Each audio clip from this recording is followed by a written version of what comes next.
Hi all, this is Witter. I'm Emma. And hi, I'm Gina. Today's been a super exciting day. Negotiations are progressing. If you're following the news, you'll see there was a release of a draft cover decision, which is kind of like values and broad general agreement of the values that the negotiations are progressing towards. Today we attended a bunch of different events and negotiations, and so we wanted to just share what the progress is on those negotiations. Anything else I'm missing? Try to decode some of the jargon. Yeah. Because we're figuring that out ourselves too. Yeah, I think a big thing that we've learned is that, this Glasgow COP26 is not a renegotiation of the COP21 in Paris. Instead, countries at Paris made a bunch of NDCs. They made commitments. Nationally determined contributions. Yes, contributions. And do you want to explain really quickly what those are? Go ahead, Emma. Okay, so nationally determined contributions are the voluntary commitments that countries make on what they're going to do on climate action. So this can be mitigation or adaptation. They started at the Paris Agreement. Before and past COPs, there were mechanisms to hold countries accountable to those contributions. They were not voluntary, but that was unsuccessful at past COPs like Copenhagen. And so Paris was novel because these were now nationally determined. They started out as intended nationally determined contributions, INDCs, and now they are active. They are happening. So countries made commitments, they've submitted their NDCs, and a lot of the negotiations at this COP are about how to hold countries accountable to their NDCs, how to get data information from their NDCs and to enhance those NDCs. And so the negotiation Gina and I were in for the beginning was about finance, which is super important, as we learned.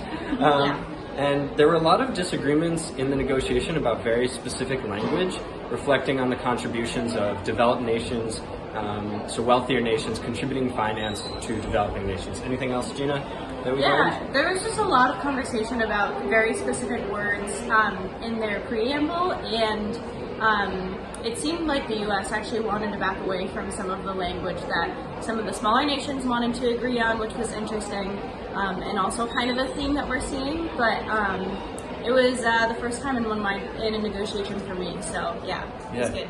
And Emma, what was the event you were at this morning? So I was at I've got a resumed high-level session, which is in one of the really big plenary rooms and is essentially all the different countries announcing what their commitments are going to be in a 3-minute time period. So what I saw was just party after party getting up, sending one of their ministers to read a statement on what their country's commitments are going to be. It was really interesting. We got to see the contrast between the incredibly powerful testimony of the representative from the Marshall Islands, who was really holding fast to 1.5 degrees and fighting for the rest of us.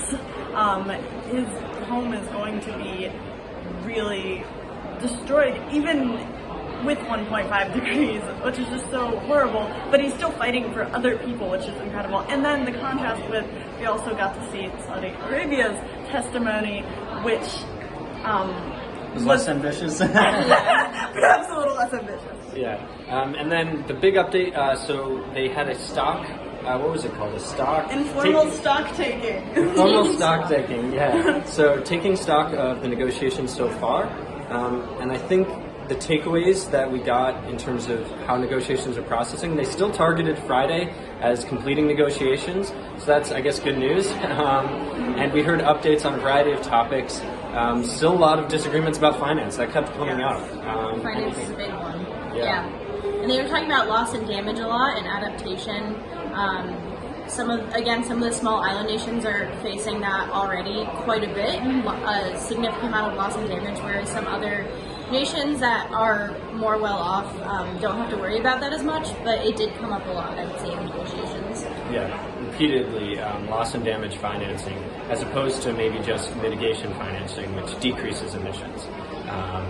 It was a really cool environment. I'd be interested to hear from everyone, like, our takeaways from being in that environment, because we were very close to very influential people talking about how the negotiations are proceeding.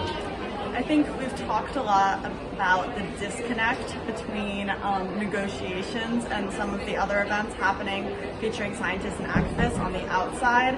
And it was really interesting to see these kind of activist negotiators, these people coming from nations that will be the most effective, and how many of these global south nations have aligned to really promote and talk about loss of image. Yeah, and I would just say something Witter said earlier that was that struck me is that there are just a few people representing these countries, which are thousands, millions of people, and it's just really wild to be so close to someone who has a lot of power, sitting literally right in front of you, who's making decisions based on making decisions for an entire country is really crazy.